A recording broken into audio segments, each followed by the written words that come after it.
The encrypted message arrived at 0300 hours on a Tuesday morning that would reshape the balance of global power. Deep beneath the Pacific Ocean, in the command center of the USS Leviathan, Lieutenant Commander Sarah Mitchell stared at coordinates that shouldn't exist on any official chart. The mission briefing that followed would demand everything she had learned during 15 years of being underestimated, overlooked, and systematically excluded from the inner circles of Naval Command. Before we jump back in, tell us where you're tuning in from, and if this story touches you, make sure you're subscribed because tomorrow I've saved something extra special for you. What her superiors didn't know is that the woman they had dismissed as adequate at best possessed strategic insights that had been quietly preventing international incidents for over a decade. The intelligence reports she submitted were often credited to her male colleagues. The tactical innovations she developed were implemented without acknowledgement. The crisis management protocols she designed had saved countless lives while others received commendations for her work. But on this morning, with enemy submarines moving toward American territorial waters and diplomatic channels failing across 3 continents, the Navy would discover that their most undervalued officer was about to become their greatest asset. Lieutenant Commander Sarah Mitchell had perfected the art of strategic invisibility during her 15-year career in the United States Navy. At 38, her auburn hair remained regulation length, always pulled back in the same efficient style that had served her since her academy days. Her gray eyes, sharp as winter steel, had learned to avoid prolonged contact with superior officers who saw her as a competent placeholder rather than command material. The Pentagon's Naval Intelligence Division occupied 3 floors of reinforced, concrete and classified ambitions. Sarah's office sat in the forgotten corner of Sublevel 2, tucked between archived communication intercepts and obsolete sonar analysis equipment. The space barely qualified as an office: a metal desk, 2 filing cabinets with locks that hadn't worked since the Clinton administration, and a computer terminal that connected to databases most of her colleagues didn't know existed. Her official title was Senior Intelligence Analyst, Maritime Threat Assessment. The position sounded impressive to civilians, but translated to person who reads reports other people write and summarizes them for people too busy to read summaries. What the organizational chart didn't reflect was that Sarah Mitchell had become the Navy's most valuable strategic mind through a combination of brilliant analysis and systematic anonymity. The morning briefings in Admiral Classroom 7 followed the same ritual they'd observed for 3 years. Senior staff arrived with coffee and confidence, settling into leather chairs around a mahogany table that had witnessed decades of military planning. Sarah entered with a tablet and legal pad, taking the single metal chair positioned near the door, close enough to provide information when requested, far enough away to emphasize her peripheral status. Admiral Richard Blackwood commanded the room with the casual authority of someone whose family had produced naval officers since the Civil War. His weathered face bore the lines of 35 years at sea, and his voice carried the weight of countless successful operations. But his success had made him predictable, reliant on traditional tactics that had worked in previous conflicts. Mitchell, Admiral Blackwood's voice cut through the pre-meeting chatter. Bring us up to speed on Pacific Theater developments. Sarah consulted her notes, though she could have delivered the briefing from memory. Satellite reconnaissance indicates increased submarine activity along the contested shipping lanes near the Spratly Islands. Chinese naval forces have established a new patrol pattern that suggests they're testing response times for Allied vessels passing through international waters. Captain Robert Harrison, the Admiral's chief strategist, leaned back in his chair with barely concealed irritation. Harvard MBA, family connections reaching into the highest levels of civilian government, and a talent for taking credit that had fast-tracked his rise through the ranks. That's the same pattern they've been running for 18 months, he said dismissively. Nothing we haven't seen before. Sarah's jaw tightened almost imperceptibly. She had identified subtle variations in the patrol patterns that suggested a significant escalation in Chinese territorial claims, but previous attempts to explain the nuances had been met with patronizing dismissal. "Sir, the positioning of their Type 094 submarines has shifted approximately 12 nautical miles eastward over the past 6 weeks. This places them in optimal position to do exactly what they've been doing," Harrison interrupted. "Run standard patrols designed to look intimidating without actually crossing any lines that would trigger a meaningful response. It's textbook posturing." Admiral Blackwood nodded agreement, already moving on to the next agenda item. "Anything else requiring immediate attention?" Sarah hesitated, knowing her next words would be dismissed, but unable to remain silent about what her analysis had revealed. "Admiral, there's a concerning pattern emerging in the communication intercepts from the past 72 hours. Multiple references to something called Operation Crimson Tide, coordinated timing discussions between fleet commanders, and what appears to be positioning for a simultaneous multi-theater action." The room fell silent except for the hum of ventilation systems and the distant sound of helicopters on the Pentagon's landing pad. Captain Harrison's expression shifted from irritation to something approaching amusement. "Mitchell, you're connecting dots that don't exist. These communications are routine operational chatter, the same kind we intercept every week. Sir, the linguistic analysis indicates." "Linguistic analysis," Harrison repeated, his tone suggesting he was explaining something to a child. "Lieutenant Commander, intelligence analysis requires understanding context, not just parsing individual words for hidden meanings. These people have been running naval exercises for decades. Finding patterns in routine communications is like finding shapes in clouds, entertaining but strategically useless." Sarah felt heat rise in her cheeks but kept her voice steady. "Captain, the computational models I've developed suggest a 93% probability that these communications indicate coordinated action plan for the next 48 to 72 hours. Admiral Blackwood studied her with the patient expression of someone managing a well-meaning subordinate. "Mitchell, I appreciate your thoroughness, but Captain Harrison is correct. We can't base strategic decisions on statistical models and computer algorithms. Naval intelligence requires human judgment, experience, and understanding of how these operations actually work in the real world." The dismissal was gentle but absolute.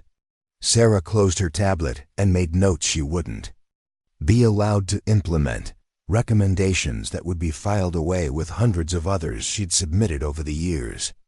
Around the table, the real decision-makers moved on to discussions of budget allocations and personnel rotations, the mundane administrative work that kept the Navy functioning between crises.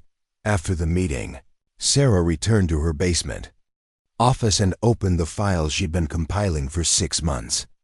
The pattern was undeniable to anyone willing to look beyond surface appearances.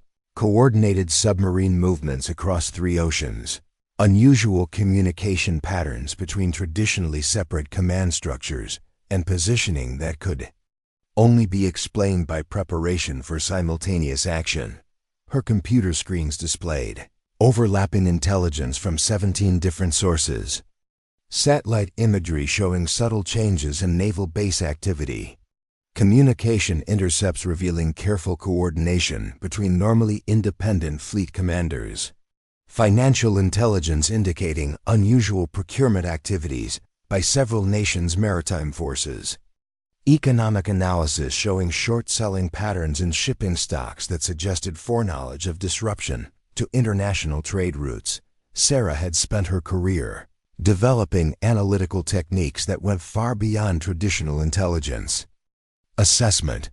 While her colleagues focused on individual pieces of information, she had learned to see the larger patterns that emerged when seemingly unrelated data points were analyzed collectively. Her methods had prevented 3 potential international incidents over the past 5 years, though the credit had invariably gone to officers who implemented her recommendations without acknowledgement. The Taiwanese fishing vessel incident, 2 years earlier, had been her first major victory. Sarah's analysis of maritime traffic patterns had identified an impending collision between Chinese naval forces and Taiwanese civilian vessels that could have escalated into military confrontation. Her early warning had allowed diplomatic intervention that prevented bloodshed. Though Captain Harrison received commendation for his prescient strategic awareness in diffusing the situation, the Korean Peninsula submarine crisis had been even more dramatic. Sarah's analysis of sonar data and communication patterns had identified North Korean submarines moving into positions that threatened South Korean naval exercises. Her detailed threat assessment had enabled preemptive diplomatic contact that prevented what could have become the most serious naval confrontation since the Korean War. Admiral Blackwood had been praised for his innovative intelligence utilization in managing the crisis, but Sarah's greatest success had also been her most bitter disappointment. 8 months earlier, her analysis had identified a pattern of unusual activity around strategic choke points in international shipping lanes. Submarine movements, communication patterns, and economic indicators all suggested coordinated action designed to disrupt global trade. Her warnings had been dismissed as overanalysis of routine naval activities until the attempted blockade of the Strait of Hormuz proved her predictions accurate to within 6 hours. The prevention of that crisis had earned Admiral Blackwood a promotion and Captain Harrison assignment to the Pentagon's Strategic Planning Division. Sarah had received a written commendation for valuable analytical support and a suggestion that she consider transitioning to civilian intelligence work where her attention to detail might be better appreciated. Now, staring at intelligence that painted an even more alarming picture, Sarah faced the familiar choice between speaking truth to power and maintaining the careful anonymity that had protected her career. The evidence was overwhelming.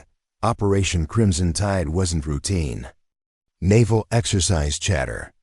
It was coordination for the most ambitious naval action since World War II, designed to simultaneously challenge American maritime dominance across multiple theaters while testing the resolve of allied nations. Her analysis indicated 3 separate but coordinated actions planned for the coming week. Chinese forces would establish de facto control over disputed territories in the South China Sea while Russian submarines challenged NATO response times in the North Atlantic. Meanwhile, Iranian naval forces would position themselves to threaten shipping lanes in the Persian Gulf, creating a 3-front crisis that would stretch American naval resources beyond their effective response capacity. The plan was brilliant. In its simplicity, create multiple simultaneous crises that would force the United States to choose which allies to support and which strategic interests to defend.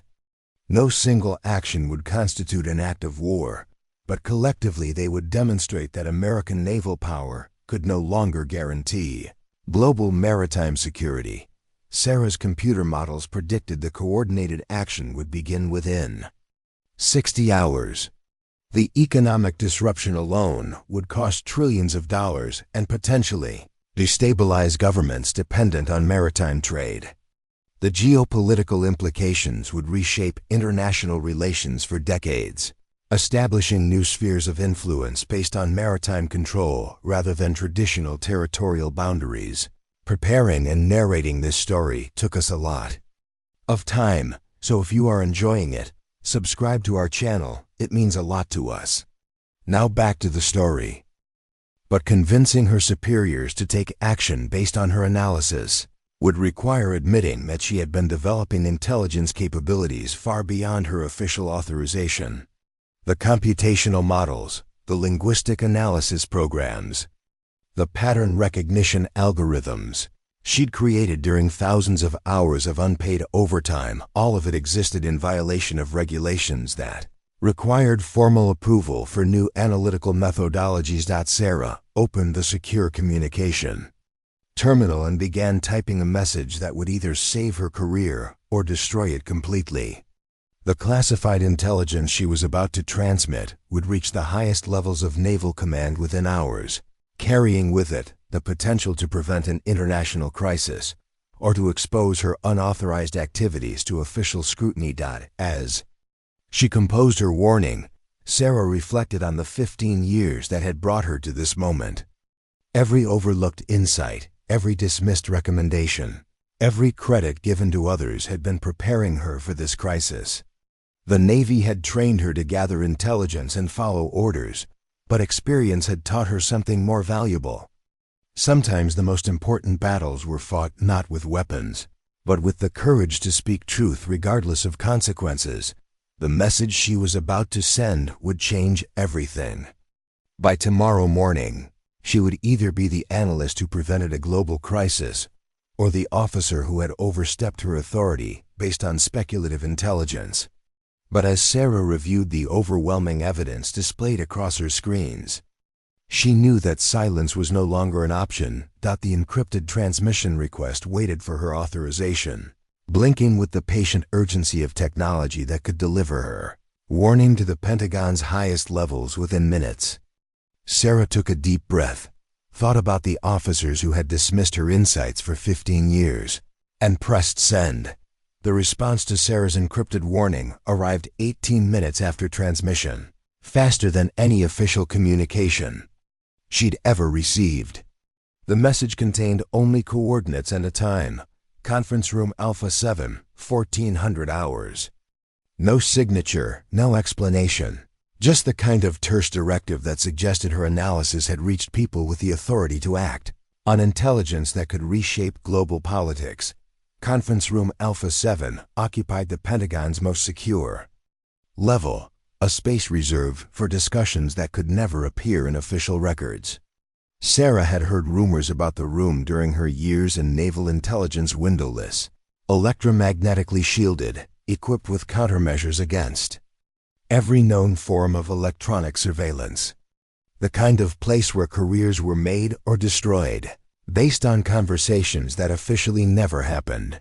She arrived 10 minutes early, a habit developed during academy days when punctuality had been the difference between commendation and punishment. The corridor outside Alpha 7 was empty except for 2 Marine guards, whose expressions suggested they'd seen enough classified briefings to be unimpressed by whatever crisis had summoned them to duty. They checked her identification with mechanical precision before waving her through security scanners that could detect threats she'd never heard of.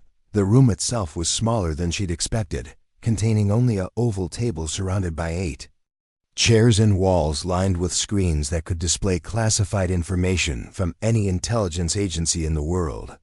Sarah took a seat facing the door, placing her analysis files on the table while trying to calm nerves that had carried her through combat zones, but were struggling with the prospect of defending her work to people whose names appeared on organizational charts she wasn't cleared to see. Admiral Patricia Crane entered first, moving with the precise efficiency of someone whose time was measured in national security priorities.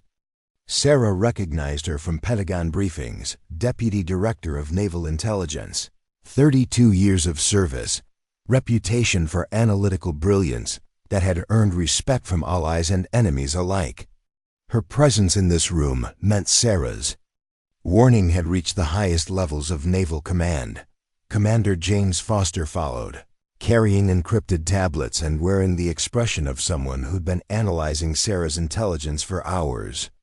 His background was legendary among intelligence professionals: former submarine commander, current head of deep water threat assessment, the kind of operational experience that translated analytical data into real-world consequences. If Foster was here, the Navy was taking her warnings seriously. The third person through the door made Sarah's pulse quicken with recognition and concern. Captain Robert Harrison arrived with the confident stride of someone accustomed to being the smartest person in most rooms, his Harvard MBA and family connections having secured him rapid advancement despite limited operational experience. His Presence suggested that Sarah's unauthorized analysis had created political complications beyond military considerations. Admiral Crane took the chair directly across from Sarah, her gray eyes conducting an assessment that felt more thorough than any security clearance investigation.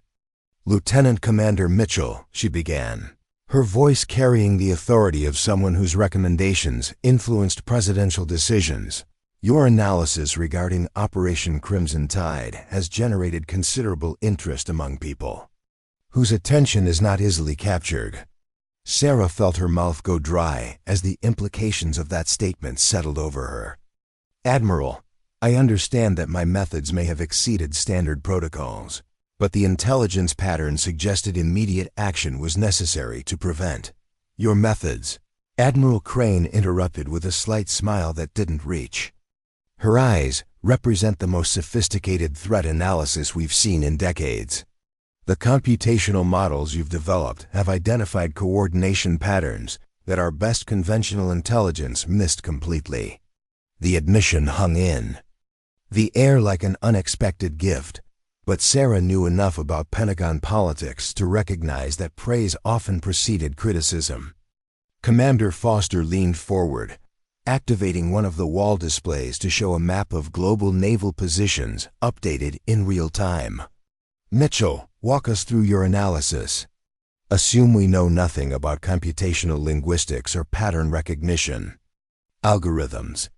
Sarah stood, moving to the display with the confidence that came from months of studying intelligence that others had dismissed as routine. Operation Crimson Tide represents coordinated action across 3 separate theaters, designed to challenge American maritime dominance without providing justification for military response. She began, highlighting submarine positions on the electronic map.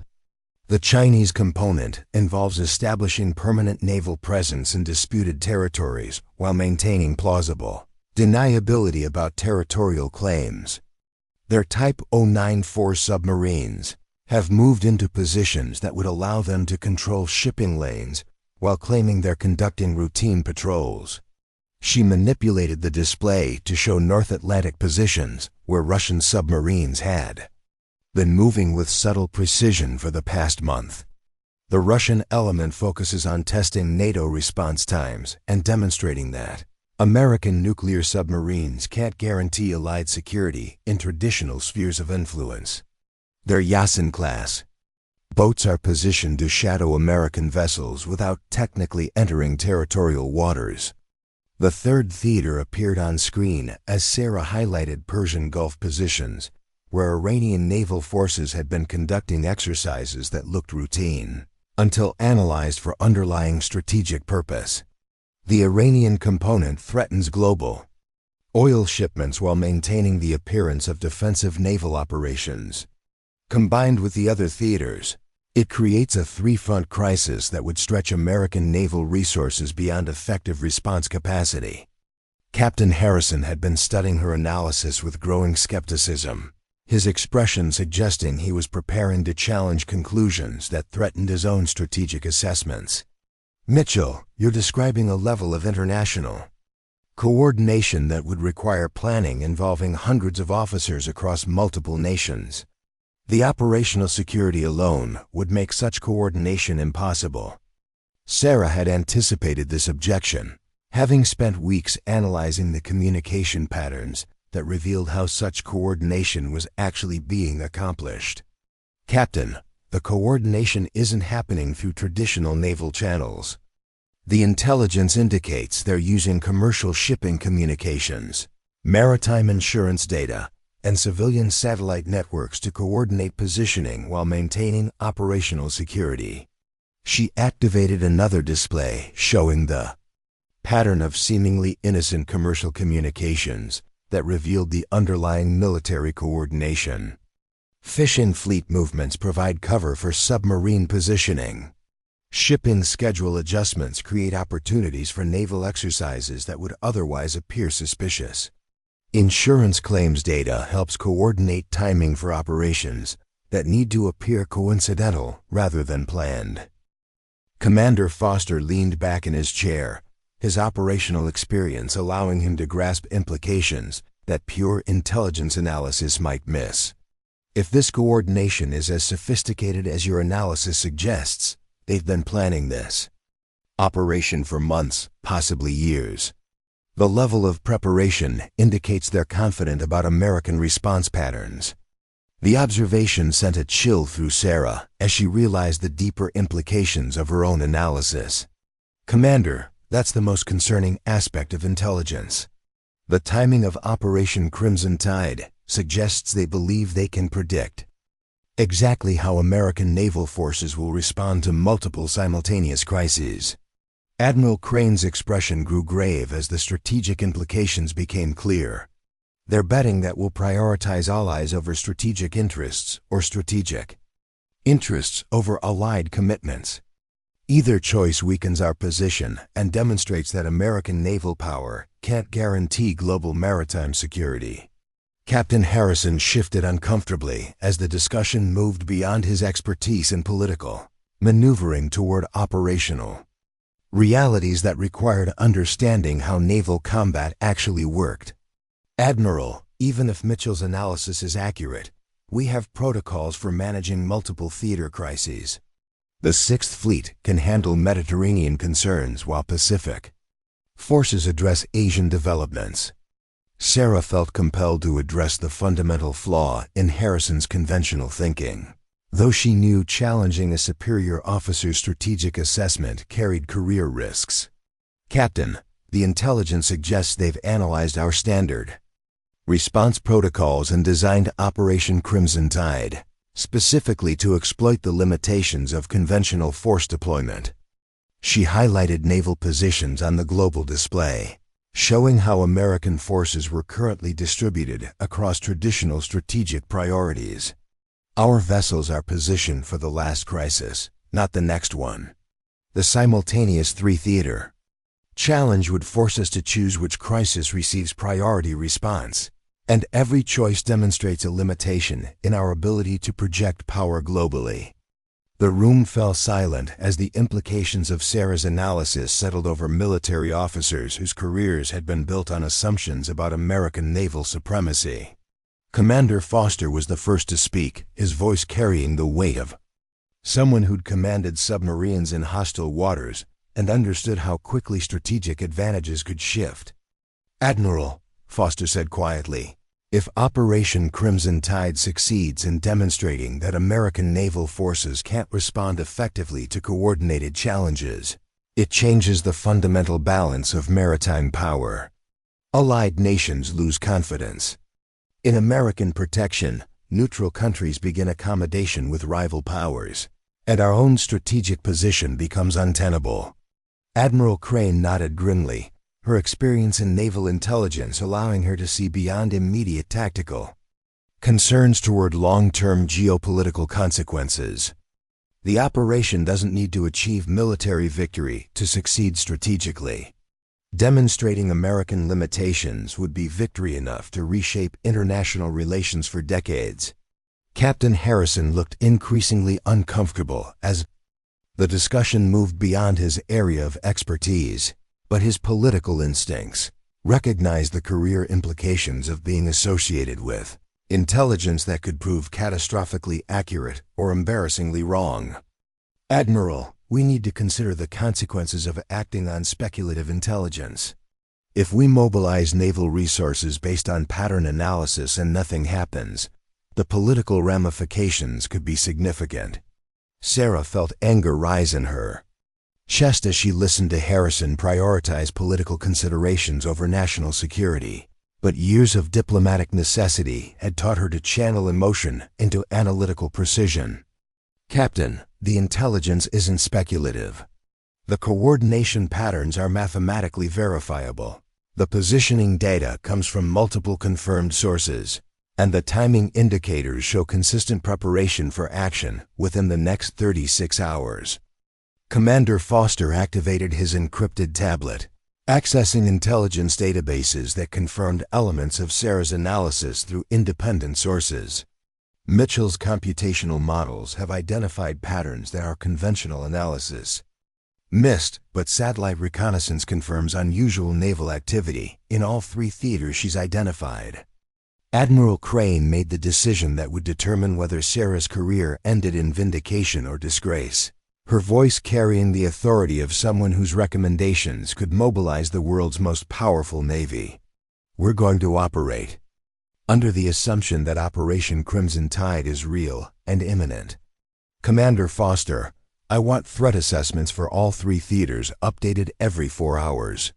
Captain Harrison, brief the Secretary of Defense on potential political implications. She turned to Sarah with an expression that combined respect with the burden of command responsibility. Lieutenant Commander Mitchell, you're now the lead analyst for what may become the most significant naval crisis since World War II. Your computational models and pattern recognition capabilities are going to determine how we respond to coordinated threats that could reshape global maritime security.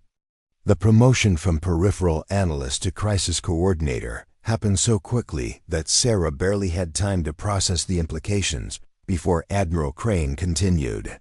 You'll have access to intelligence sources you've never seen before, authority to request analysis from any agency in the intelligence community, and direct communication channels to fleet commanders who'll be implementing strategies based on your recommendations.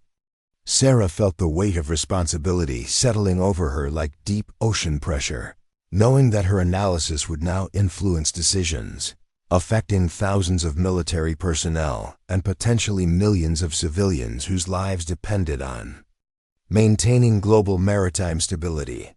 Admiral, I understand the gravity of the situation, but I should mention that my analytical methods aren't officially sanctioned by standard intelligence protocols. Admiral Crane's smile was sharp as a submarine's bow cutting through hostile waters. Lieutenant Commander, when national security is at stake, results matter more than protocols. Your unauthorized methods have identified threats that official intelligence missed. From this point forward, your analytical capabilities are officially classified as essential national security assets.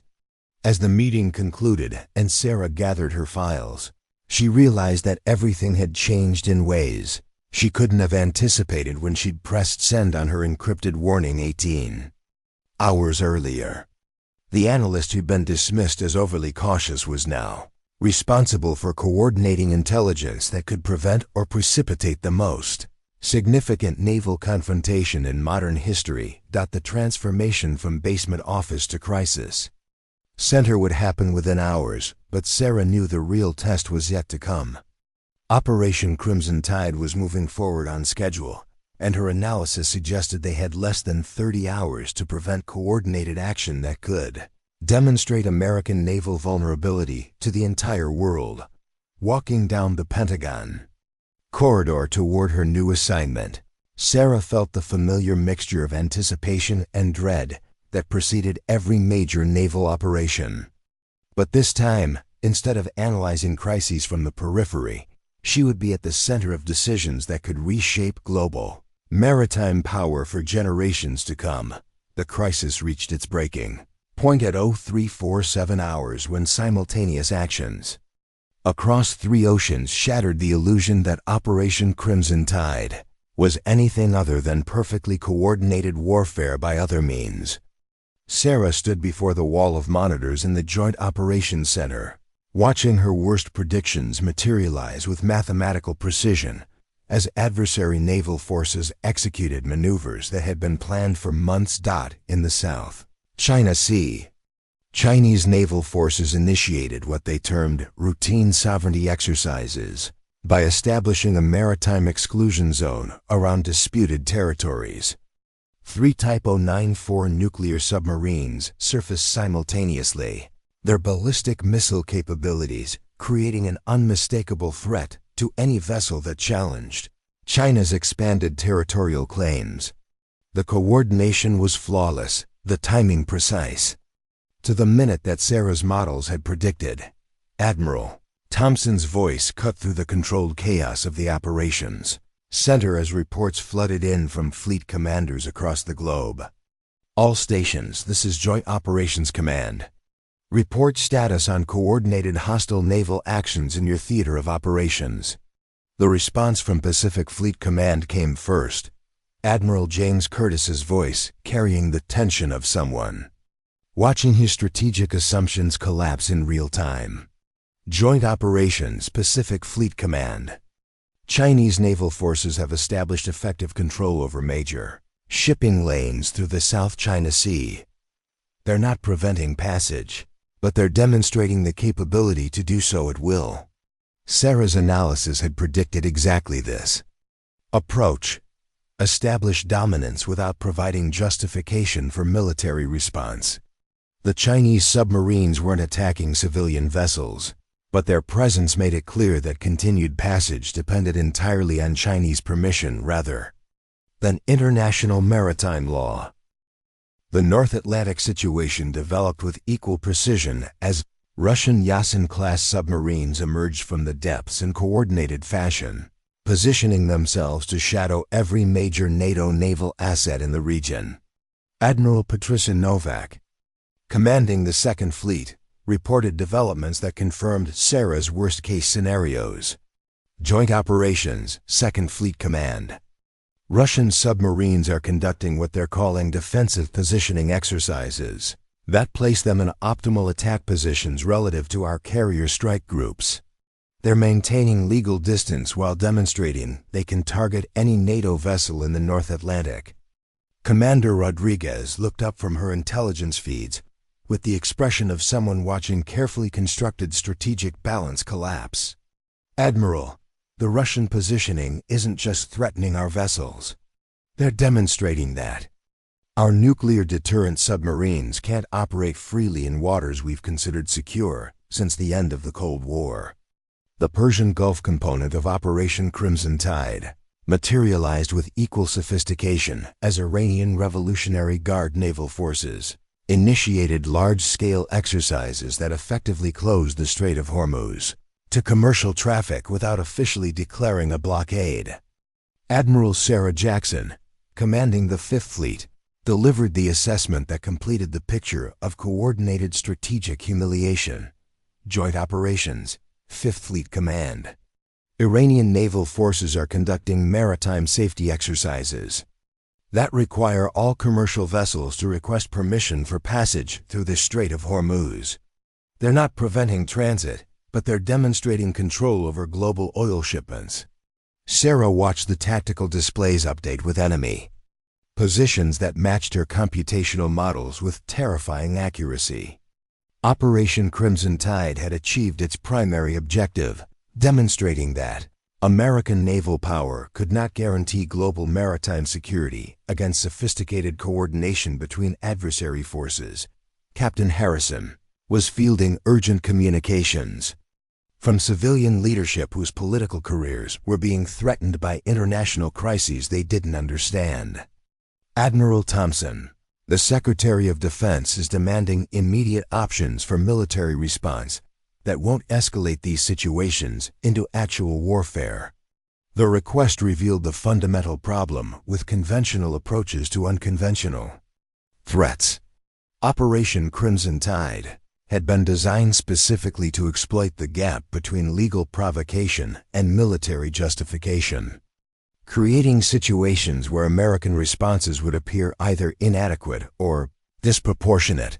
Admiral Thompson studied the global tactical situation with the expression of someone whose strategic worldview was being systematically demolished by adversaries who understood American decision-making processes better than American leaders understood theirs. Mitchell, your analysis predicted this coordination with remarkable accuracy. What do your models suggest about their next phase of operations? Sarah activated additional displays showing economic and diplomatic intelligence that revealed Operation Crimson Tide's true scope. Admiral, the naval demonstrations are only the beginning. The intelligence indicates they're preparing to announce a new international maritime security framework that would formalize their control over critical shipping lanes, while positioning it as a response to American naval aggression. The brilliance of the strategy was becoming clear as Sarah's models processed incoming intelligence. The coordinated naval actions would be followed by diplomatic initiatives that painted the American military response as destabilizing to international peace. Adversary nations would offer to guarantee maritime security in exchange for recognition of their expanded territorial claims and spheres of influence. Commander Foster arrived in the operations center carrying classified communications that confirmed Sarah's analysis of the diplomatic component. Admiral, we're receiving preliminary reports that China, Russia, and Iran are preparing joint announcements about a new cooperative maritime security initiative designed to protect global shipping from what they're calling American naval militarism. The audacity of the diplomatic reversal was staggering in its sophistication. Nations that had just demonstrated the ability to threaten global commerce were positioning themselves as protectors of international trade against American aggression. The strategy turned American naval strength into a liability rather than an asset. Sarah's computational models were processing real-time intelligence that revealed the deeper implications of Operation Crimson Tide's success. Admiral, the economic modeling indicates that successful demonstration of American naval limitations will trigger massive shifts in international trade relationships. Allied nations will begin accommodation with regional powers rather than relying on American protection. Admiral Thompson's expression grew grim as the long-term consequences became clear. They're not just challenging our military capabilities. They're undermining the entire international system that depends on American naval supremacy to guarantee free maritime commerce. The secure communication system activated with an urgent transmission from General Patricia Miller, chairman of the Joint Chiefs of Staff, her voice carrying the weight of someone briefing the president on the most significant strategic crisis since World War II. Joint Operations, this is Chairman Miller. POTUS is requesting immediate assessment of our options for responding to coordinated naval challenges that remain within legal boundaries of international law. Sarah felt the weight of national security as she realized her analysis would now influence presidential decisions that could determine the future of American global leadership. The intelligence she'd developed in her basement office was about to shape responses at the highest levels of government. Admiral Thompson, Sarah said, her voice steady despite the magnitude of the moment, the conventional military responses they're expecting won't address the fundamental challenge Operation Crimson Tide represents. They've designed these actions specifically to exploit predictable American reactions. Admiral Thompson leaned forward, recognizing that Sarah's unconventional analytical approach might be the key to responding effectively to unconventional threats. Mitchell, if standard naval strategy won't work against coordinated unconventional challenges, what alternative approaches do your models suggest? Sarah activated displays showing intelligence analysis that went far beyond traditional military assessment, incorporating economic warfare, information operations, and diplomatic countermeasures that could turn adversary coordination into strategic liability. Admiral, Operation Crimson Tide's strength is also its weakness. The coordination required for simultaneous action across multiple theaters creates vulnerabilities that conventional naval response can't exploit. She highlighted communication patterns that revealed how the coordinated operations were being managed.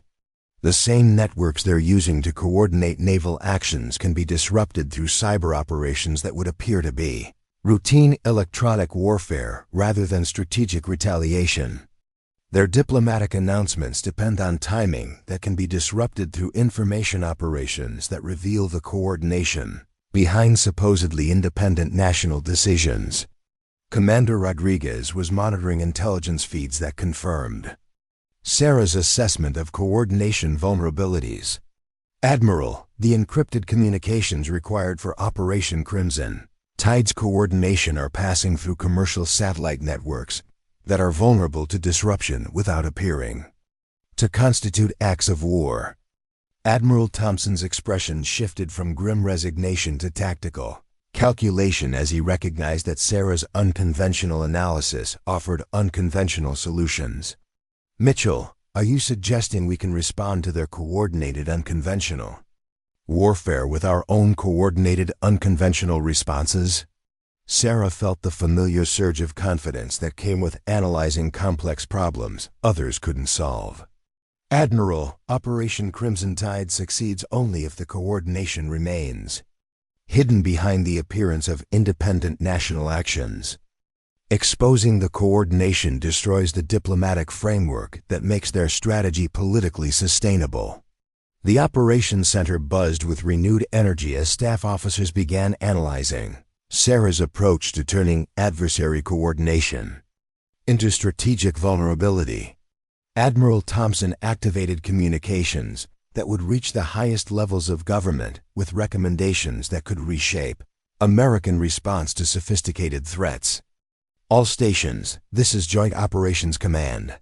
Prepare for implementation of coordinated information and electronic warfare operations designed to expose and disrupt enemy coordination networks. Authorization for unconventional response to unconventional threats is pending presidential approval. Captain Harrison looked increasingly uncomfortable as the discussion moved beyond his expertise in political management toward operational realities that required understanding how modern warfare actually worked. Admiral, the political implications of cyber operations and information warfare could be significant if our actions are discovered and attributed to American sources. Sarah felt compelled to address the fundamental flaw in Harrison's political calculations. Captain, the alternative to unconventional response is conventional defeat. Operation Crimson Tide has demonstrated that traditional naval power can't guarantee maritime security against sophisticated coordination. We either adapt our strategies or accept irrelevance. Admiral Thompson made the decision that would define his legacy and potentially determine the future of American strategic influence. Mitchell, you have presidential authorization to coordinate an unconventional response to Operation Crimson Tide. Your analytical capabilities and understanding of enemy coordination networks make you the logical choice to oversee operations that require understanding both conventional naval warfare and unconventional strategic thinking. The promotion from crisis analyst to operations coordinator happened with the same rapid transformation that had characterized Sarah's entire involvement in the crisis. But this time, instead of analyzing threats from the periphery, she would be coordinating responses that could either restore American strategic credibility or accelerate its decline. Admiral, Sarah said, accepting responsibility that could reshape her career and potentially influence global strategic balance.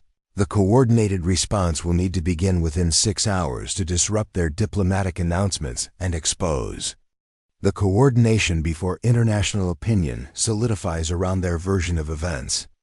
As Sarah prepared to coordinate the most sophisticated information warfare operation in naval history, she realized that Operation Crimson Tide had accomplished something beyond its strategic objectives. It had forced American military leadership to recognize that future conflicts would require capabilities that went far beyond traditional naval warfare. The analyst who had been dismissed as overly theoretical was about to prove that unconventional threats required unconventional solutions, and that the future of American naval supremacy depended on understanding warfare in ways that transcended traditional military thinking. The counteroffensive that Sarah orchestrated unfolded across digital battlefields with surgical precision, targeting the communication networks that had made Operation Crimson Tide's coordination possible. Within 12 hours of receiving presidential authorization, her team had accomplished what conventional naval response could never achieve, turning the enemy's greatest strength into their most devastating vulnerability, the Cyber Command Facility. At Fort Meade buzzed with controlled intensity as Lieutenant Colonel Marcus Webb, Sarah's newly assigned technical coordinator, monitored the information warfare operations that were systematically exposing the coordination behind supposedly independent national actions. His 20-year career in electronic warfare had prepared him for sophisticated operations, but nothing had matched the complexity of dismantling an international conspiracy in real time. Commander Mitchell, Webb reported, using Sarah's battlefield promotion that had bypassed normal promotion protocols. The pattern analysis you developed has identified 17 separate communication nodes coordinating naval operations across all 3 theaters. We've successfully intercepted encrypted traffic that proves direct coordination between Chinese, Russian, and Iranian naval commands. Sarah studied the intercepts displayed across multiple monitors, her computational models revealing conversation patterns that demolished any pretense of independent action. The evidence was overwhelming. Operation Crimson Tide had required months of planning involving hundreds of officers across multiple nations, all coordinated through commercial satellite networks that had seemed innocuous until analyzed collectively. Admiral Thompson arrived in the operations center carrying classified communications from allied governments, whose confidence in American naval protection had been shaken by the coordinated demonstrations of vulnerability. His expression reflected the weight of international relationships that had been built over decades and threatened in a matter of hours. "Mitchell," Admiral Thompson announced, "NATO allies are requesting immediate briefings on our response capabilities." The successful coordination of maritime challenges has created serious doubts about American ability to guarantee collective security. The international implications were staggering in their scope. Germany had quietly begun negotiations with Russia about Baltic Sea shipping security. Japan was privately discussing accommodation with China regarding territorial disputes. Even traditional allies were hedging their strategic bets based on demonstrated American limitations. Sarah activated diplomatic intelligence feeds that revealed the global impact of Operation Crimson Tide's success. "Admiral, the intercepts indicate that 12 allied nations have received unofficial communications from adversary powers offering bilateral maritime security agreements. They're capitalizing on demonstrated American vulnerability to fracture existing alliance structures." The brilliance of the enemy strategy extended far beyond naval demonstrations. By proving that American power couldn't guarantee maritime security, Operation Crimson Tide had created opportunities for adversary nations to offer alternative security arrangements that would gradually isolate the United States from traditional allies. Commander Rodriguez entered the facility carrying intelligence reports that confirmed Sarah's analysis of international relationship shifts. "Admiral, our embassy sources report that several allied nations are privately questioning whether American security guarantees remain credible in light of coordinated challenges to maritime dominance." The assessment struck at the heart of American global influence. For 70 years, allied confidence in American military protection had been the foundation of international cooperation on everything from trade to terrorism. Operation Crimson Tide had undermined that confidence with mathematical precision. Captain Harrison appeared increasingly frantic as he fielded communications from Pentagon leadership, whose careers were being threatened by international crises that traditional diplomacy couldn't resolve. "Admiral Thompson, the Secretary of State is reporting that our ambassadors are facing direct questions about American commitment to maritime security that they're struggling to answer convincingly." Sarah felt familiar frustration at watching political considerations override operational necessity, but the current crisis had elevated her beyond the reach of Harrison's conventional thinking. "Captain, diplomatic reassurance without operational demonstration will only confirm allied doubts about American capabilities." She activated displays showing the success of her information warfare operations. The counteroffensive has exposed Operation Crimson Tide's coordination through intercepts that prove international conspiracy. "We can use this intelligence to demonstrate that adversary naval actions weren't independent national decisions, but coordinated attacks on global maritime security. Admiral Thompson studied the intercepted communications with the expression of someone recognizing strategic opportunity within an international crisis. Mitchell, if we can prove that these naval demonstrations were coordinated attacks rather than independent exercises, we transform the diplomatic narrative from American weakness to international aggression. The reframing was crucial for maintaining allied relationships and international credibility.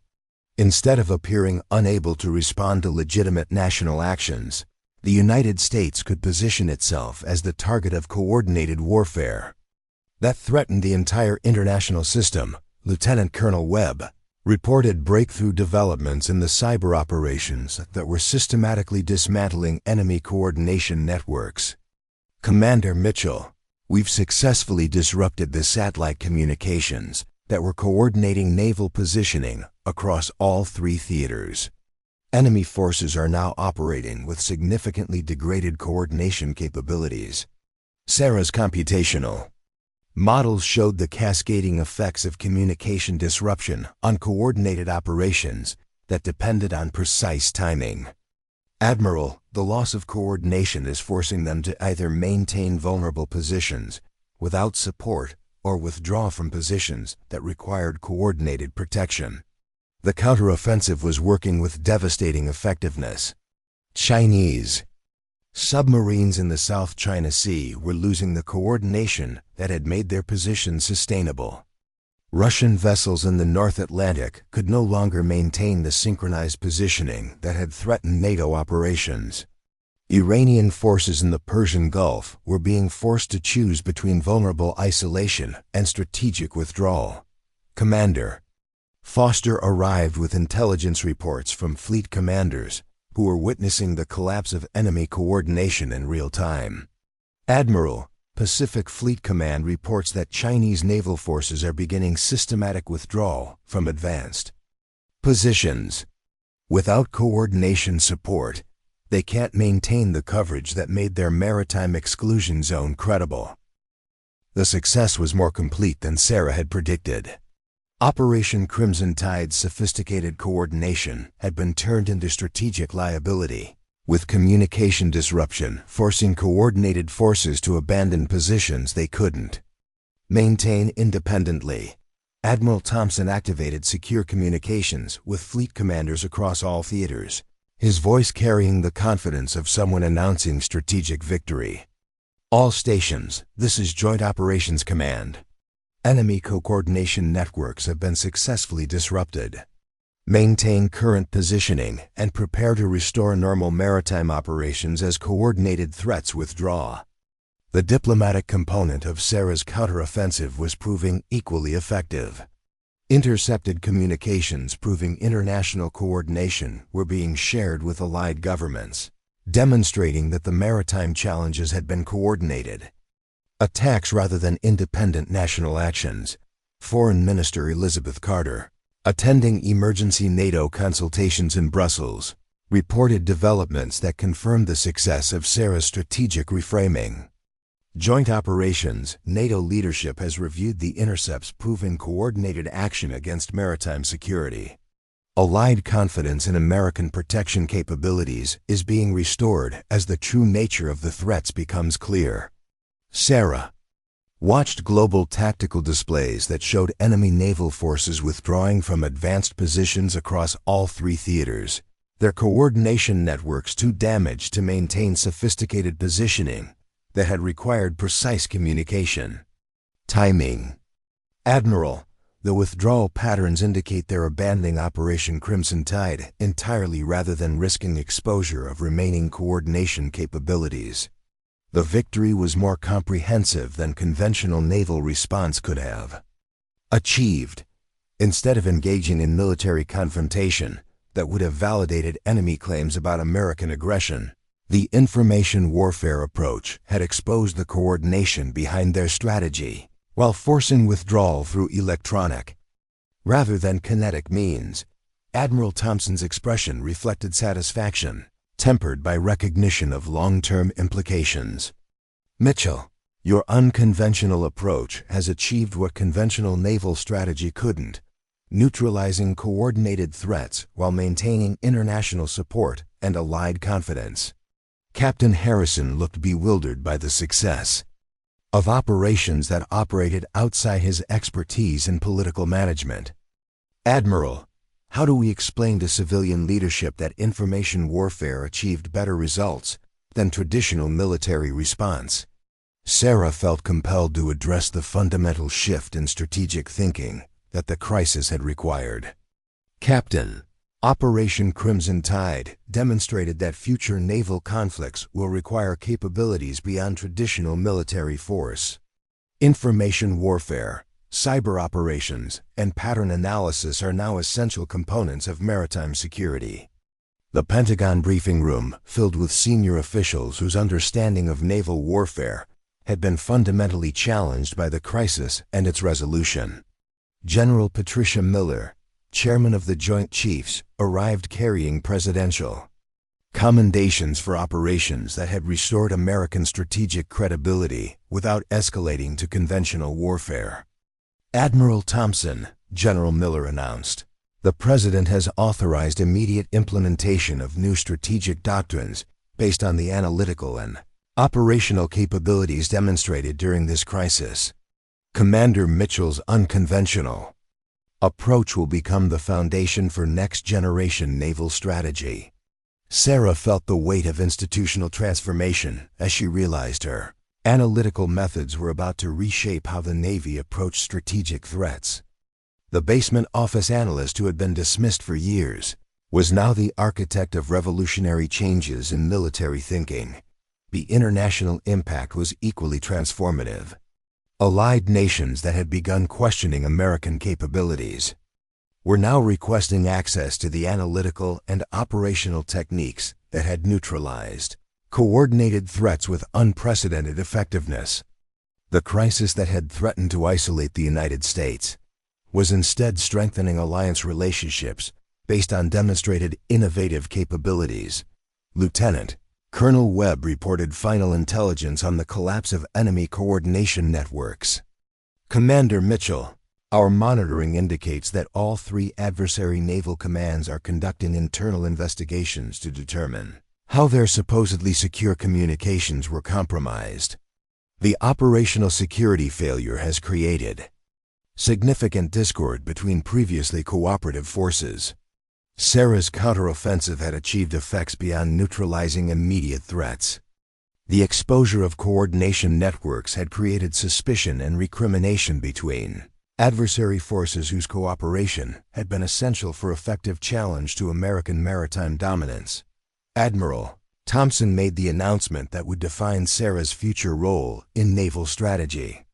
Commander Mitchell, you're being promoted to captain with immediate assignment as Director of Unconventional Naval Strategy. Your responsibilities will include developing analytical and operational capabilities for threats that transcend traditional military categories. The promotion represented recognition that went far beyond personal advancement. It signaled institutional acceptance that future naval warfare would require intellectual capabilities that traditional military training didn't provide, and that officers like Sarah represented the evolution of strategic thinking necessary for maintaining American maritime supremacy. As reports continued arriving about enemy withdrawal and allied confidence restoration, Sarah realized that Operation Crimson Tide had accomplished something beyond its intended strategic objectives.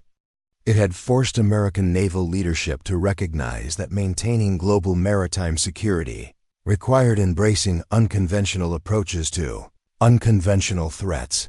The analyst who had spent 15 years being underestimated was now responsible for developing the strategic innovations that would define American naval operations for the next generation of maritime challenges. 3 months after Operation Crimson Tide's collapse, Captain Sarah Mitchell stood in the Pentagon's most prestigious conference room, facing a decision that would define not only her career, but the future direction of American naval strategy. The mahogany table that had once witnessed her dismissal as an overzealous analyst now hosted discussions about her potential appointment to the youngest admiral rank in modern Navy history. Secretary of Defense Margaret Walsh occupied the head of the table with the commanding presence of someone whose decisions shaped national security policy across multiple administrations. Her steel-gray hair and sharp blue eyes reflected decades of navigating Pentagon politics, but her current expression suggested this promotion carried implications beyond routine military advancement. "Captain Mitchell," Secretary Walsh began, her voice carrying the weight of presidential authority, "your performance during the Crimson Tide crisis has generated unprecedented support for your promotion to Rear Admiral. The analytical capabilities you demonstrated and the strategic innovations you developed have revolutionized our approach to modern naval threats." Sarah felt the familiar tension that accompanied moments when personal ambition collided with institutional reality. The promotion represented everything she had worked toward during 15 years of systematic underestimation. But recent months had taught her to examine opportunities for hidden costs and unintended consequences. Admiral Thompson, now serving as her strongest advocate within Navy leadership, leaned forward with obvious pride in his protégé's achievements. "Sarah, the unconventional naval strategy division you've been developing has already prevented 2 potential international incidents through early threat identification and innovative response protocols. Your promotion would provide the authority necessary to expand these capabilities across all fleet commands." The division Sarah had built from theoretical concepts into operational reality represented a fundamental shift in how the Navy approached strategic threats.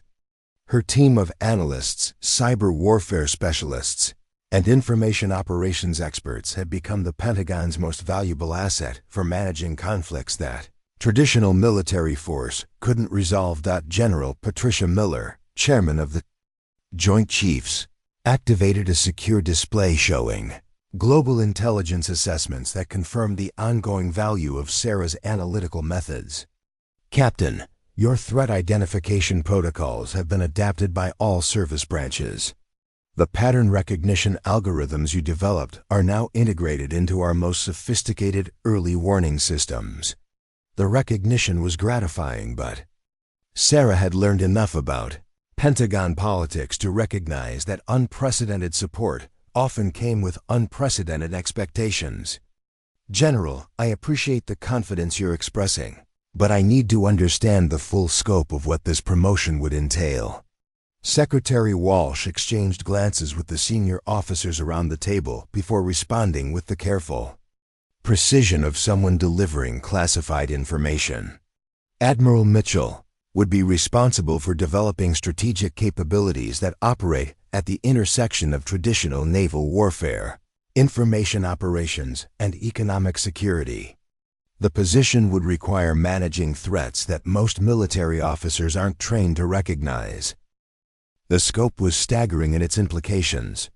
Sarah's promotion would make her responsible for defending American interests against adversaries who used coordination, deception, and economic manipulation as weapons more sophisticated than traditional military force. The analytical skills that had identified Operation Crimson Tide would become the foundation for an entirely new category of strategic defense. Captain Harrison, whose career had never recovered from his dismissal of Sarah's crisis warnings, sat uncomfortably in his peripheral role as administrative liaison. His presence served as a reminder of how quickly Pentagon hierarchies could shift, based on strategic competence rather than political connections. "Admiral Thompson," Sarah said, using his title with the respect earned through his support during the crisis, "the position you're describing would require resources and authority that might challenge existing command structures. How confident are you that institutional support will continue when my methods conflict with traditional military thinking?" The question addressed the fundamental tension between innovation and institutional inertia. Sarah's success during the Crimson Tide crisis had been achieved by operating outside conventional protocols. using analytical methods that many officers still considered unproven despite their demonstrated effectiveness. Admiral Thompson's response reflected his understanding of the long-term implications of the choice Sarah faced. Sarah, the Navy is changing whether we embrace that change or not. The threats we're facing require capabilities that traditional military training doesn't provide. Your promotion recognizes that officers with your analytical expertise are essential for maintaining American naval supremacy. Secretary Walsh activated additional displays showing threat assessments that painted an alarming picture of emerging challenges to American strategic interests. Captain, the intelligence indicates that potential adversaries learned important lessons from Operation Crimson Tide's failure. They're developing even more sophisticated approaches to coordination and deception that will require your specialized capabilities to identify and counter. The briefing revealed that China, Russia, and Iran had not abandoned their coordination efforts, but had instead adapted their methods based on the techniques Sarah had used to expose their previous conspiracy. New communication protocols, advanced encryption methods, and economic warfare capabilities were being developed specifically to counter American analytical innovations. The position we're offering, General Miller continued, would provide authority to develop countermeasures against threats that don't yet exist in traditional military doctrine. You would essentially be creating the strategic framework for naval warfare that operates beyond conventional categories. Sarah felt the weight of institutional transformation as she realized her acceptance would commit her to reshaping American naval strategy for conflicts that most officers couldn't imagine. The promotion would make her responsible for defending the nation against adversaries whose methods challenged fundamental assumptions about how warfare worked in the modern era.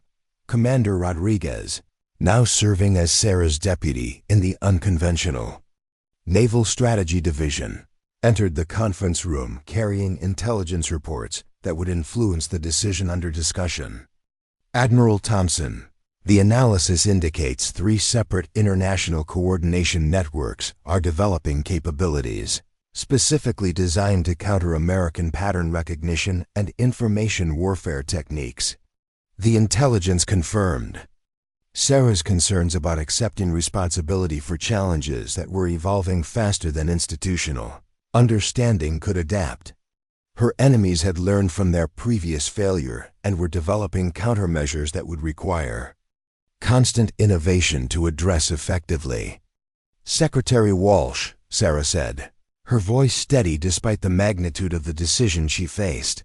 The promotion you're offering would make me responsible for protecting American interests against threats that most people in this room don't fully understand. The authority you're providing would need to include the flexibility to operate outside conventional military protocols. The request addressed the fundamental challenge of institutional innovation within traditional command structures.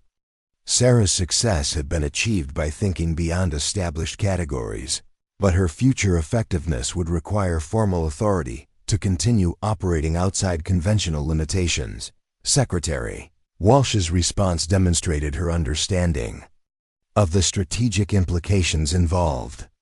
Admiral Mitchell, your authority would include direct access to presidential briefings, coordination with intelligence agencies across all departments, and budget allocation for capabilities that don't fit traditional military categories. The position would essentially create a new dimension of naval command. The offer was unprecedented in its scope, recognizing that future strategic threats would require capabilities that transcended traditional service boundaries. Sarah's promotion would establish institutional precedent for officers whose expertise operated at the intersection of multiple disciplines traditionally kept separate. The decision you're facing, Admiral Thompson added with obvious concern for his former protege, will determine whether you want to build your career within existing institutional structures or accept responsibility for creating new structures that may not be fully understood for decades. The choice was starker than Sarah had anticipated. Accepting the promotion would commit her to pioneering strategic approaches that had no historical precedent, working with authority that came without established protocols or conventional support.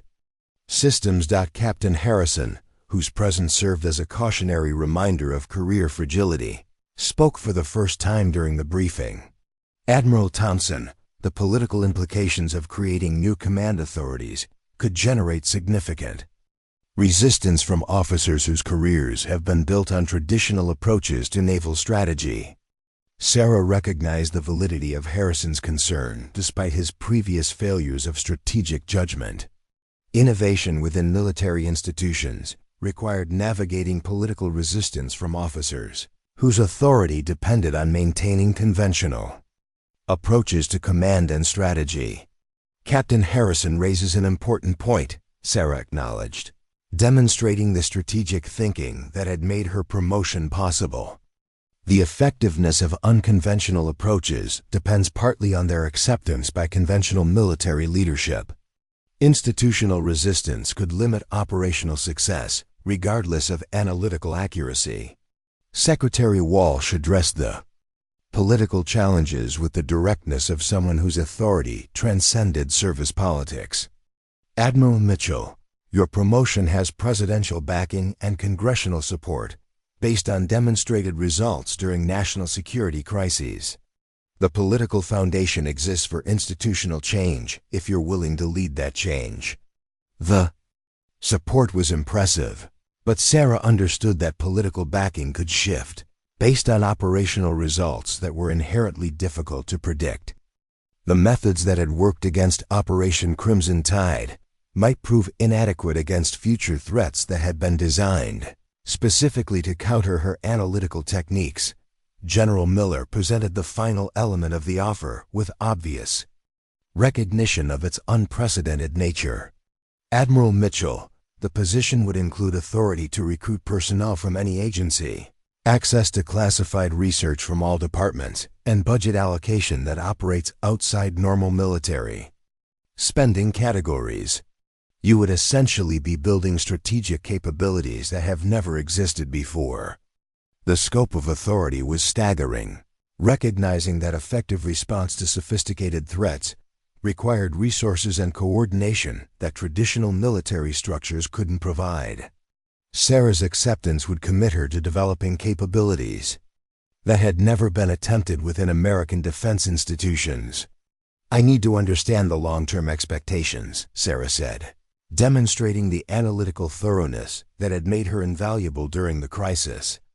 The position you're describing would require constant adaptation to threats that are designed to evolve specifically to counter our capabilities. Success would depend on maintaining technological and analytical advantages that adversaries are actively working to eliminate. Admiral Thompson's response reflected his understanding of the burden he was asking Sarah to accept. Admiral Mitchell, the threats facing American naval interests are evolving beyond traditional military categories.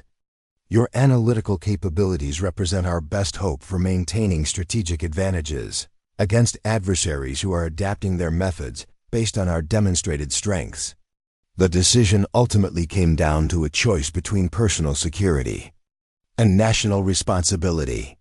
Sarah could accept conventional promotion within established structures, guaranteeing career advancement while limiting her ability to address threats that required unconventional solutions. Or she could accept unprecedented authority that would make her responsible for developing strategic capabilities that had never been attempted before. Sarah looked around the conference table at officers whose careers had been shaped by traditional approaches to military command, recognizing that her decision would determine whether American naval strategy adapted to modern threats or remained constrained by conventional thinking that adversaries had learned to exploit. Secretary Walsh, Sarah said, her voice carrying the confidence that had made her promotion possible, I accept the responsibility you're offering, with the understanding that success will require creating institutional capabilities that don't currently exist and may not be fully understood until they're tested against threats we can't yet imagine. The acceptance committed her to a path that would either revolutionize American strategic defense or expose the limitations of innovative thinking within traditional institutional structures. But Sarah had learned during 15 years of underestimation that the greatest victories often required accepting risks that conventional wisdom would consider unacceptable. As the promotion ceremony concluded with unprecedented recognition of her analytical achievements, Sarah realized that Operation Crimson Tide had accomplished something beyond its intended strategic objectives. It had forced American military leadership to recognize that maintaining global security would require embracing officers whose expertise transcended traditional military categories. The analyst who had spent 15 years in basement offices was now responsible for developing the strategic innovations that would define American naval operations for the next generation of unconventional threats. 2 years after her historic promotion to Admiral, Sarah Mitchell stood on the bridge of the USS Constellation, watching the sunrise paint the Pacific Ocean in shades of gold and crimson that reminded her of the crisis that had transformed her career and redefined American naval strategy. The ship beneath her feet represented more than technological advancement. It was the physical embodiment of strategic thinking that had evolved beyond traditional military categories. The Constellation was the first vessel designed specifically for unconventional naval warfare, equipped with capabilities that most officers couldn't have imagined during Sarah's years in basement offices. Advanced pattern recognition systems monitored global communication networks for coordination signatures. Quantum encryption devices protected American strategic communications, while sophisticated decryption arrays analyzed enemy coordination attempts. Information warfare centers operated alongside traditional weapon systems, recognizing that future conflicts would be won through intellectual superiority as much as kinetic force. Admiral Sarah Mitchell commanded not just this revolutionary vessel but an entirely new category of naval operations that had become essential for maintaining American maritime supremacy. The Unconventional Naval Strategy Command now operated from facilities across 3 continents, employing analysts, cyber warfare specialists, economic intelligence experts, and communication intercept teams whose combined capabilities had prevented 6 potential international crises in the past 18 months. Commander Lisa Chun, Sarah's deputy and protege, approached with intelligence reports that demonstrated how thoroughly the Navy had embraced analytical approaches that were once considered experimental. Admiral, the pattern recognition systems have identified coordination signatures, indicating potential collaboration between nations that publicly maintain hostile relationships. The analysis suggests they're developing economic warfare capabilities designed to challenge American influence without triggering military response. Sarah studied intelligence with the systematic thoroughness that had made her analytical methods legendary throughout the defense establishment. The threats facing American interests had evolved significantly since Operation Crimson Tide, with adversary nations developing increasingly sophisticated approaches to coordination and deception that required constant innovation to counter effectively. Chun, what's the confidence level on the economic warfare assessment? Sarah asked, recognizing that modern strategic threats often operated through financial mechanisms that traditional military intelligence wasn't trained to identify. 94%, Admiral. The computational models indicate they're using cryptocurrency networks, international banking coordination, and supply chain manipulation to create economic pressure that would force policy changes without providing justification for military response. The sophistication was impressive and concerning in equal measure. Sarah's enemies had learned from their previous failures, developing methods that operated at the intersection of economics, technology, and traditional statcraft in ways that challenged fundamental assumptions about how international conflict worked in the modern era. Captain Rodriguez, now commanding officer of the USS Innovation, the second vessel in the Constellation class, reported via secure communication from the South China Sea, where her ship was monitoring potential coordination between nations that officially maintained no military cooperation. Admiral Mitchell were detecting communication patterns that suggest economic coordination designed to challenge American influence in international trade relationships. Sarah activated the tactical display that showed global naval positions updated in real time, recognizing that the strategic challenges she faced required understanding relationships between economic warfare, diplomatic manipulation, and traditional military positioning. Rodriguez, maintain passive monitoring and coordinate with our economic intelligence teams to analyze the financial implications of the coordination you're detecting. The integration of economic analysis with traditional naval intelligence represented one of the most significant innovations Sarah had implemented during her tenure as head of unconventional strategy.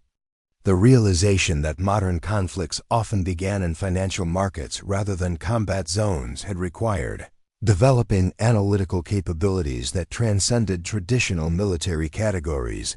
Admiral Thompson, now serving as Sarah's mentor and advisor despite her superior rank, entered the bridge carrying classified communications from Pentagon leadership whose strategic thinking had been fundamentally transformed by the success of unconventional approaches to naval warfare. Sarah, the Joint Chiefs are requesting your assessment of potential threats that could emerge over the next 5 years based on current coordination patterns. The request demonstrated how completely Sarah's analytical methods had been integrated into the highest levels of American strategic planning. The computational models and pattern recognition algorithms she had developed were now considered essential components of national security assessment, influencing presidential decisions and congressional appropriations for defense capabilities.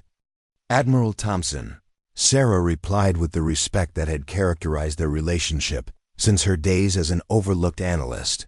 The long-term modeling indicates we're entering a period where traditional distinctions between military, economic, and information warfare become increasingly meaningless.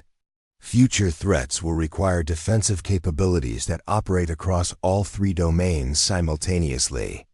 The assessment reflected insights that had emerged from 2 years of analyzing adversary adaptation to American technological and analytical advantages. Enemy nations were developing increasingly sophisticated approaches to coordination that challenged fundamental assumptions about how international conflict would develop in the coming decades. Lieutenant Commander Marcus Foster, Sarah's senior intelligence analyst, approached with reports that confirmed the evolving nature of strategic threats facing American interests. Admiral, our monitoring of global communication networks indicates that potential adversaries are developing coordination methods that operate through commercial technology platforms, making traditional intelligence gathering significantly more challenging. Sarah nodded, recognizing that her enemy's adaptation represented both validation of her methods, effectiveness, and evidence of the constant innovation required to maintain strategic advantages. Foster, what countermeasures are our technical teams developing to address coordination through commercial platforms? We're implementing pattern recognition algorithms that can identify coordination signatures, regardless of the communication medium being used. The systems can detect unusual coordination patterns in everything from social media activity to financial transaction networks. The technological capabilities Sarah's command had developed represented the cutting edge of intelligence gathering and analysis, but she understood that maintaining advantages against sophisticated adversaries required constant development of new capabilities that stayed ahead of enemy countermeasures. Admiral Patricia Novak, commanding the Atlantic Fleet, reported via secure communication from operations monitoring potential coordination between nations that had historically maintained competitive rather than cooperative relationships. Admiral Mitchell, were observing unusual diplomatic activity that suggests potential alliance formation between countries that have traditionally pursued independent strategic objectives. Sarah activated intelligence displays that showed global diplomatic activity analyzed through computational models that identified patterns, indicating potential coordination hidden beneath the appearance of routine international relations. Novak, coordinate with our diplomatic intelligence teams to analyze the long-term implications of the alliance patterns you're detecting. The integration of diplomatic analysis with traditional naval intelligence represented another innovation that had emerged from Sarah's recognition that modern conflicts often began in negotiation rooms rather than combat zones. Understanding potential threats required analyzing diplomatic relationships with the same sophistication traditionally reserved for military capabilities.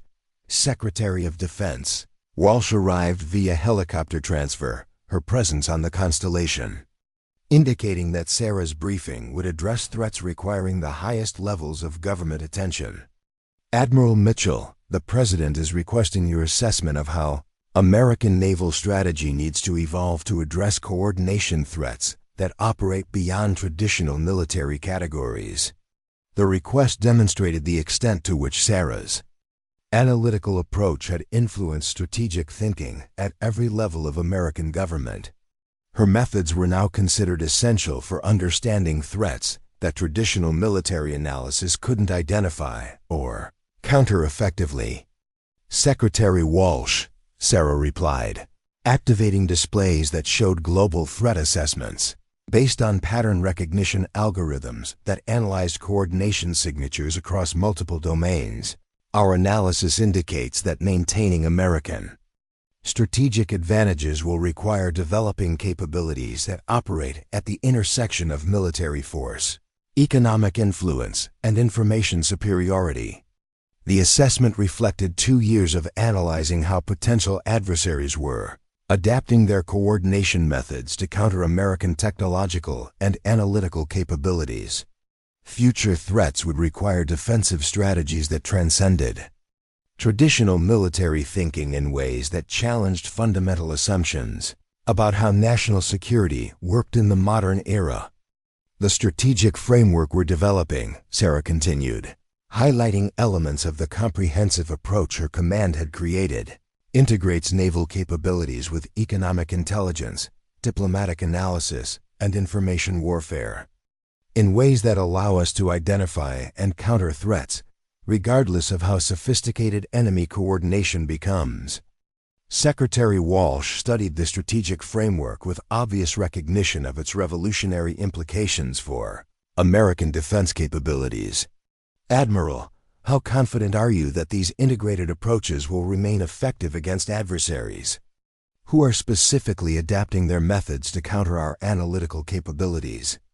The question addressed the fundamental challenge of maintaining strategic advantages against enemies who learned from their failures and developed countermeasures designed to exploit perceived weaknesses in American defense systems. Secretary Walsh, the advantage of our approach is its adaptability. The pattern recognition algorithms can identify coordination signatures regardless of the specific methods being used, and our analytical capabilities evolve continuously based on new threat information. Commander Chun approached with intelligence reports that demonstrated the global impact of Sarah's strategic innovations. Admiral, Allied nations are requesting access to our pattern recognition technologies and analytical methodologies. The demand indicates that unconventional coordination threats are being recognized as challenges requiring international cooperation to address effectively. The international recognition represented validation of Sarah's approach to threats that transcended national boundaries and required coordinated response capabilities that operated beyond traditional military alliances. Her analytical methods were becoming the foundation for international cooperation on security challenges that no single nation could address independently. Admiral Thompson activated communication systems that connected the Constellation with Naval commands across all operational theaters, his voice carrying to officers whose strategic thinking had been transformed by Sarah's innovations. All stations, this is Admiral Thompson. Admiral Mitchell's unconventional strategy. Methods have become the foundation for American naval operations across all theaters. The pattern recognition and coordination analysis capabilities she developed are now essential components of maritime security. The recognition was gratifying, but Sarah understood that her greatest accomplishment wasn't technological innovation or analytical advancement. It was the transformation of institutional thinking that had enabled the Navy to embrace capabilities that challenged traditional assumptions about how military force worked in the modern era. "Admiral Thompson," Sarah said, her voice carrying to naval officers whose careers were being shaped by strategic thinking that hadn't existed when she was analyzing threats from basement offices. "The real success isn't in the specific capabilities we've developed, but in the institutional recognition that maintaining American strategic advantages requires embracing analytical approaches that operate beyond conventional military categories." The statement reflected insights that had emerged from her journey from overlooked analyst to revolutionary strategic thinker. The Navy's willingness to embrace unconventional approaches represented fundamental change in how military institutions adapted to threats that challenged traditional assumptions about warfare and international relations. Captain Harrison, whose career had never recovered from his dismissal of Sarah's crisis warnings, but who now served in an administrative role that allowed him to witness the success of methods he had once considered irrelevant, approached with obvious recognition of the transformation his former subordinate had accomplished. "Admiral Mitchell, the analytical capabilities you've developed have become the standard for threat assessment across all military services. Your methods are being taught at the Naval Academy and integrated into officer training programs." The institutional integration represented the ultimate validation of analytical approaches that had once been considered too theoretical for practical military application. Sarah's methods were now shaping how future naval officers would think about strategic threats and defensive capabilities. "Captain Harrison," Sarah replied with the diplomatic grace that had enabled her to transform institutional resistance into institutional support. The integration of analytical thinking into military training reflects recognition that future officers will face threats that require intellectual capabilities beyond traditional military education. As the sun climbed higher over the Pacific, Sarah reflected on the journey that had brought her from basement analyst to admiral commanding revolutionary naval capabilities. The transformation represented more than personal advancement. It demonstrated that institutional change was possible when individual excellence forced recognition of capabilities that challenged conventional thinking. The global threat monitoring systems displayed coordination patterns that indicated potential adversaries, continued developing sophisticated approaches to challenging American interests through methods that operated beyond traditional military categories. But Sarah's command was prepared for those challenges, with analytical capabilities that could adapt to threats faster than enemies could develop countermeasures. Commander Foster approached with intelligence that confirmed the ongoing value of pattern recognition capabilities. "Admiral, our systems have identified coordination signatures indicating that former adversaries from Operation Crimson Tide are attempting to rebuild coordination capabilities using entirely different technological and organizational approaches." Sarah studied intelligence with recognition that her enemy's adaptation represented both challenge and opportunity. "Foster, their attempts to rebuild coordination capabilities provide additional data for our pattern recognition algorithms. Each adaptation effort gives us more information about their coordination methods and potential countermeasures." The analytical advantage was sustainable because it operated through learning systems that improved continuously based on new threat information.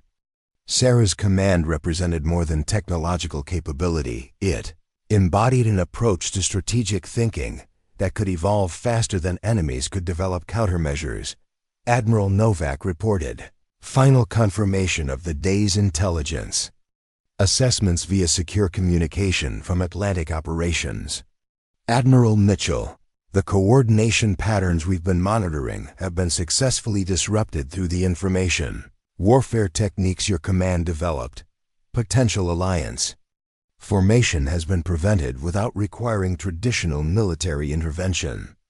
The success represented the kind of strategic victory that Sarah's methods made possible, threats neutralized before they could develop into crises requiring military response. The greatest triumphs were often the conflicts that never happened, because analytical capabilities had identified and countered coordination before it could achieve strategic objectives.